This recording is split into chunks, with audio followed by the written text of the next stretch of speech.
2 থেকে 3 লক্ষ টাকা বা তারও কিছু কম টাকা দিয়ে খামার শুরু করে কিন্তু আপনি কিন্তু সফল খামারি হতে পারবেন। শুধুমাত্র আপনাকে 2 থেকে 3টা ভুল করা যাবে না। আপনি যদি এই 2-3টা ভুল না করেন তাহলে কিন্তু এখান থেকে কিন্তু একটা ভালো একটা ফিউচার কিন্তু গড়ে তুলতে পারবেন ইনশাআল্লাহ। তো প্রিয় খামারি ভাইরা, আসসালামু আলাইকুম রাহমাতুল্লাহ। আশা করি সবাই ভালো আছেন।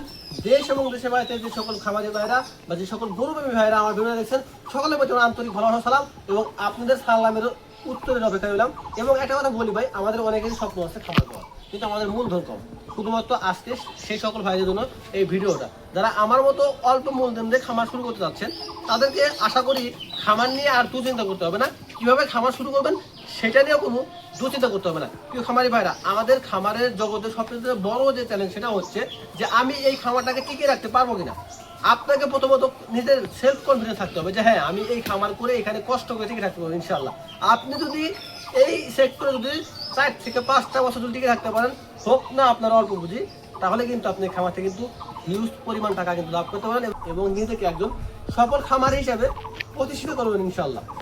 এই খামারি ভাইরা, প্রথম আমাদের যে চ্যালেঞ্জ সেটা হবে আমাদেরকে খুব অল্প পরিমাণ টাকা খরচ করে একটা গরুর শেড তৈরি করতে হবে এবং গরু কেনার সময় আমাদেরকে সবসময় লক্ষ্য রাখতে হবে সেখান থেকে আমি 500, 1000 টাকা বা 2000 টাকা কম দিয়ে গরু কিনতে পারি। আমরা যদি গরু কেনার সময় যদি একটু বেশি দামে গরু কিনে ফেলি, তাহলে কিন্তু আমাদের লাভ করার সম্ভাবনা কিন্তু খুবই কম হয়ে যাবে। তো সেই ক্ষেত্রে আমাদের কি লক্ষ্য রাখতে হবে, আমাদের শেড তৈরি করতে হবে একদম কম খরচের ভিতরে এবং আমাদের গরু কিনতে হবে একদম সীমিত টাকার ভিতরে, যাতে আমরা গরু কেনার সময় যাতে না লসটা খাই। এবং সেজন্য আমাদেরকে দালালের চক্করে পড়া যাবে না, কারণ আপনি যদি দালাল দ্বারা গরু কিনেন তাহলে কিন্তু আপনাকে গরুর মধ্যে কিন্তু 5 থেকে 6 হাজার টাকা বা তারও বেশি কিন্তু লসের সম্মুখীন হতে হবে। তো প্রিয় খামারি ভাইরা, মূলত আমরা কি করবো, দালাল ধারা গরু কিনবো না।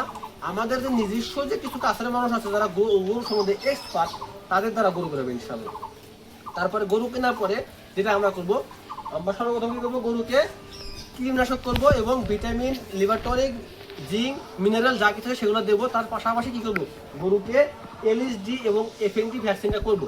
ভাই, আপনি একটা গরু লালন পালন করলেন, সেটা অনেক ভালো গ্রোথ হলো, আপনি মনে মনে লাড্ডু বলতেছে না আমি অনেক টাকা ইনকাম করতে হবে, এমন তো অবস্থা যদি সেই গরুটা যদি এলএসডি বা এফএমডি রোগে আক্রান্ত হয়, তাহলে কিন্তু ভাই আপনি কিন্তু হিউজ পরিমাণ ধরা খাবেন। ভাই, আমি আশা করি যে কোনো খামারি ভাই এটা করবেন না ইনশাল্লাহ। আপনারা সর্বপ্রথম গরুকে কীটনাশক করার পরে ভিটামিন মিনারেল দেওয়ার পরে আপনারা গরুকে কি করবেন, ভ্যাকসিনেশনটা করবেন। কারণ আজকের এই 200-300 টাকা ভ্যাকসিন আপনাকে আগামী দিনে কি অনেক টাকা সেভ করে দেবে ভাই। এবং একটা গরু অসুস্থ হলে শুধু আমাদের টাকা পয়সায় কিন্তু লস হয় না, আমাদের কিন্তু আর্থিক ক্ষতিটা হয় না, আমাদের মেন্টালিটি যে একটা প্রেশার পড়ে এবং মানসিক যে একটা চাপ বাড়ে, সেটা যারা এর সম্মুখীন হচ্ছেন তারা অবশ্যই জানেন। ভাই, একটা গরু যখন অসুস্থ হয়ে যায় তখন যে কি পরিমাণ খারাপ লাগে, যে মানুষ কি পরিমাণ ভেঙে পড়ে, সেটা কিন্তু বলা পাওয়া। এই জন্য আমাদের কি করতে হবে, আমাদেরকে গরুগুলাকে ভ্যাকসিন নিয়মিত করতে হবে। আর একটা কথা ভাই, বাদ বাকি আল্লাহর ইচ্ছা, যদি কপালে থাকে সেটা তো হবেই, কিন্তু আমাদের সবসময় চেষ্টা করতে হবে যে আমাদের গরুগুলো যাতে সুস্থ থাকে এবং সেগুলোকে যাতে নিয়মিত ভ্যাকসিন করা থাকে।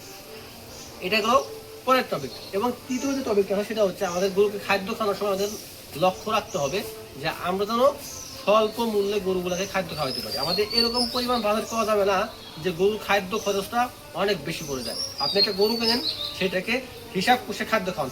এই কথাটা আমি আপনাদেরকে সবসময় বলে থাকি বা মাঝে মধ্যে বলে থাকি যে আমাদেরকে মানুষের কথা হজম করতে হবে। আপনি যখন অল্প পুঁজিতে খাওয়া শুরু করবেন, তখন এই সমাজের মানুষ কিন্তু সেটা কিন্তু আপনাকে ভালোভাবে কিন্তু নেবে না। আপনি যদি তারপরে যদি আপনি শিক্ষিত হন, তাহলে কিন্তু মানুষ কিন্তু আপনাকে সবসময় আজে বাজে কথা বলবে। ইভেন আপনার ফ্যামিলি মানুষও কিন্তু সেটাকে ভালোভাবে না নিতে পারে। তো সর্বত আপনার যেটা করতে হবে সেটা হচ্ছে আপনার ফ্যামিলি মানুষকে কনভিন্স করা, কারণ বাইরে মানুষ কি বললো না বললো সেটাতে কিছু যায় আসে না। আর যদি নিজের ফ্যামিলি মানুষ যদি না মানে, তাহলে আমার মতো ঘাটতারা আপনি করেন, নিজের স্বপ্নটাকে বাঁচিয়ে রাখুন, আপনার যেটা লক্ষ্য সেটা পূর্ণ করেন। কারণ আপনি যেটা, তাই আপনার যেটা ভালো লাগে আপনি সেটা করেন। ভাই, বাইরের থেকে কে কি বললো সেটা কানে নেওয়ার দরকার নাই। শুধুমাত্র সেটা যদি ভালো কাজ হয়, সেটা যদি চুরি ডাকাতি না হয়, অন্যায় কাজ না হয়, তাহলে আপনি সেটা করেন। সেটা হোক খামার, হোক কোনো ব্যবসা। আপনার বাড়ির মানুষ কি বললো, আপনার এলাকাবাসী কি বললো, আপনার শ্বশুর বাড়ি কি বললো, আপনার পাড়া বসে কি বললো, ওইটা দেখার টাইম নাই। যদি কাজটা ইমানদারির সাথে করতে পারেন তাহলে আপনি সেটা করেন। তো আশা করি বুঝতে পারছেন, এই স্টেপগুলো ফলো করে খাবার শুরু করেন, আপনি ইনশাল্লাহ এখান থেকে ভালো কিছু করতে পারবেন। এটা 100% শিওর, যদি উপর আল্লাহ যদি সহায় হয়। কারণ আল্লাহ যাকে ভালোবাসে তাকে রোখার মতো কেউ থাকে না ইনশাল্লাহ দুনিয়াতে, এবং কেউ কখনো থাকবেও না। তো সবাই ভালোভাবে সুস্থ থাকবেন, আমার জন্য দোয়া করবেন। পরবর্তীতে দেখা হবে অন্য কোনো ভিডিওতে ইনশাল্লাহ।